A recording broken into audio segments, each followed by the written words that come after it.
All right. Good afternoon, everyone. I know that I'm probably holding you back from the lunch session, so I'll try to probably rush a little bit to make sure every one of you guys can have a good lunch today. I'm Saurabh. I head up our market intelligence program at eClerx. eClerx is a 25-year-old organization with 19,000 employees globally, supporting clients across multiple areas. One of the largest areas that eClerx work on is market intelligence. And I'll dive deep into how we are especially leveraging AI in this space. One of the common things that we see, especially, and I heard a lot of speakers today and speaking to a lot of my clients, I see that there is obviously a data overload that many companies tend to have. What we have tried to look at, especially in the space of market intelligence, is how AI can help drive this reporting to more of a growth engine, and what can be done to make sure that there is more data-driven actions that are happening rather than just plain data that may not be relevant many times. With that, let's start with a reality check. A lot of time what we see is that there's definitely too much data that an organization may have. Most of the times when I speak to e-commerce leaders, we see that more than 70% of the leaders are more drowning in data rather than not having enough data per se, but less than 30% of them are able to actually act on real time. What we normally end up seeing is that hardly any companies are able to only use a pebble of data from all the data mountains that they may be sitting on. And that's more because, not because of lack of skills in the teams, but more from the point of view of translating this data into intelligence, which requires making sure the data is well connected, it's well contextualized, and becomes actionable for your teams. And that's generally the main challenge is. It's not just about having the access to the data, but also, more importantly, how do you activate that data for your various use cases.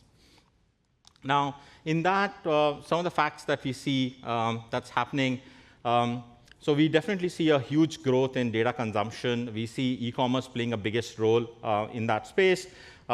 We see US or many geographies driving growth as much as $3 trillion in the next couple of years.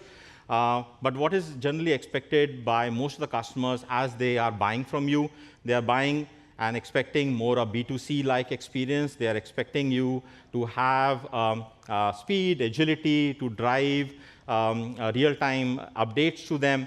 And that's also fueling what we call as digital channel impact, right? More than 50% of new revenue is coming from digital channels, and that's both for manufacturers, distributors, and retailers.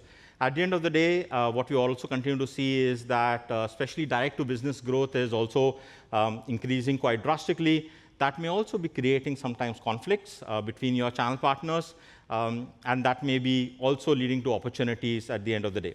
Now, the key thing that here we see is what companies are doing, especially in terms of use of AI. We observe more than 70% of the companies are wanting to have more AI-based ecosystem, and they are already on the path of building that AI ecosystem in the next 2-3 years.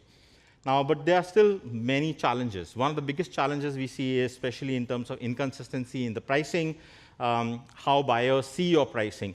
One of the common observations that we see is when a buyer goes and buy from different channels buying your product, they see sometimes conflicting prices, incorrect or inconsistent pricing, which means that half of the time the buyers leave you and not necessarily come back and buy from you. That erodes trust, that erodes and have a direct impact to your margin, especially if you're not optimizing your cost to serve in many cases. What we also see irony-wise is that 74% of the buyers wants to have more transparent pricing, but they don't trust pricing. Only 22% of the companies actually trust the price that they see, which means that, again, there's huge opportunity in improving the trust for you as organizations and how that needs to be driven to the market. That also translates into what your customers expect from a digital experience, and that may be, again, huge digital growth. Again, at this stage, we see around 28% of the companies only implementing the right e-commerce and fully using self-service setup, and that may actually lead to more than 2 to 3 times higher conversion than traditional if done properly. One of the key facts that we see missing essentially is in the fact of inconsistent content, inconsistent product information, more than 83% of the time. That causes the buyers not to buy at the end of the day, and that may result into more than 10% impact to your revenue as well. And lastly, the other main channel we see is competition, right? Competition obviously is all over the place. You have huge impact, not just from a direct competitor, but also from an indirect competition. New marketplaces arriving in the landscape who are bringing in more transparent, better services. Customers are willing to switch suppliers easily because of better pricing, sometimes, or better digital experience. And that growth is ultimately making sure that there is increased pressure that is happening you as a business. Now, that's our current landscape. Now, what we can do about it at the end of the day. So we know that the new market reality is there's market volatility, be it tariff, be it other siloed data sets, be it the optimization blind spot that might exist, and so on and so forth. But what needs to happen is not just a change that is optional. It is, at the end of the day, very much urgent, very much crucial to happen. Now, that change may come from moving away from what we call as dashboard watching. So not just have a pretty dashboard in the ecosystem, but actually driving that to a decision-driven intelligence that acts for you, that allows you to act more easily. Moving away from having more fragmented insights to more fragmented, having that fragmented insight might result in more fragmented decisions, which means that you need that AI ecosystem that allows you to be more strategic, as well as use the smart technology in much better way to drive true growth for you. Now, how that gets enabled?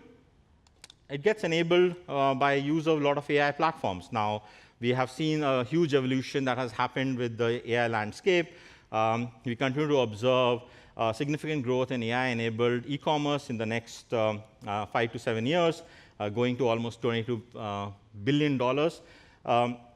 What we have drastically seen is having an ecosystem which may be singular platforms like Gen AI applications doing specific use cases in the past to now more agentic ecosystems that works for you, that allows you to play with the data and action that data, to also in future expect to have more autonomous agentic mesh to start evolving your day-to-day operations across multiple functions, be it marketing, supply chain, pricing, and so on and so forth, right? And that is already translating into many actions that companies are able to take. So that's basically where you are able to leverage smart decisions and automate the actions that may be required to be taken. Especially we see this in the space of pricing, so, with your e-commerce teams, where use of AI has helped them create multiple co-pilots so that they are able to act on behalf of those teams. We have clients who work with us and has been able to use AI agents to drive 10 to 15% faster compared to a manual traditional process that they have been running. We have seen digital execution, which can help bring in more than 20% more conversion for our clients, as well as helping reduce the manual effort in most cases by leveraging these AI ecosystem.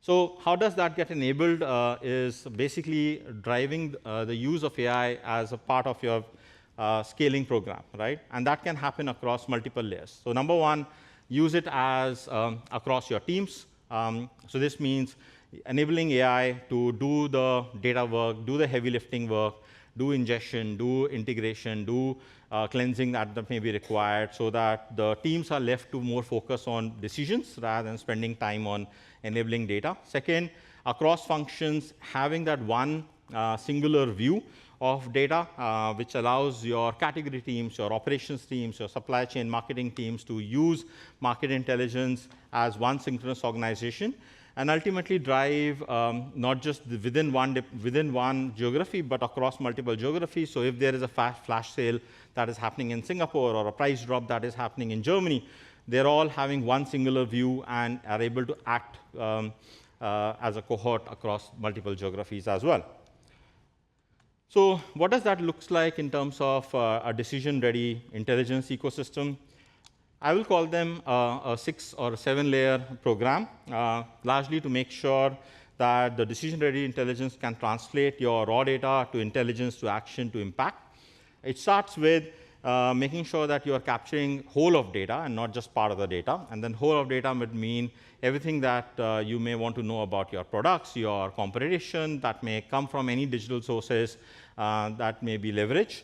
Translate that into context that is relevant for that data. That means what we call as entity resolution, making sure your products are properly mapped with your competitors, making sure that you are able to align and normalize the data so that it makes sense for your organization. So for example, comparing right unit of measure, comparing right pack sizes when you're selling to distributors or where as a distributor selling to your market. Use AI to help with anomaly detection, and that might come from regular data refresh, making sure that any outliers that gets flagged so that it does not necessarily disrupt the day-to-day operations. Creating right domain metrics, and this is very, very important. Most of the times we get bogged down with specific metrics that may be your key KPIs, but at the end of the day, many of those KPIs need to translate into domain-specific KPIs. So for example, if someone is looking at digital shelf execution, they need to look at share visibility. They need to look at their buy box win. If someone is looking at price intelligence, they need to look at how their price index is moving or their VAP is moving and so on and so forth. And use the industry expert. So obviously, AI is not here to replace human. The human intelligence is pretty crucial. So this is where the industry expertise or business expertise comes in translating the noise in the data to right signals that is required for the actions, right? And ultimately, what is important is translating this data into workflows. And these are automated workflows that allows you to drive actions in an automated way. And that truly gives you the impact for the business that you're looking for. In terms of how this strategy needs to be built out, I will look at it 3 pillars. Largely, number 1, agility, which is ultimately we know the market changes regularly. It's sometimes an overnight change that might happen. We need to make sure that the data is being monitoring, can regularly be refreshed and regularly be pushed in through the AI engine that allows you to identify what are the key trends, where the change is happening.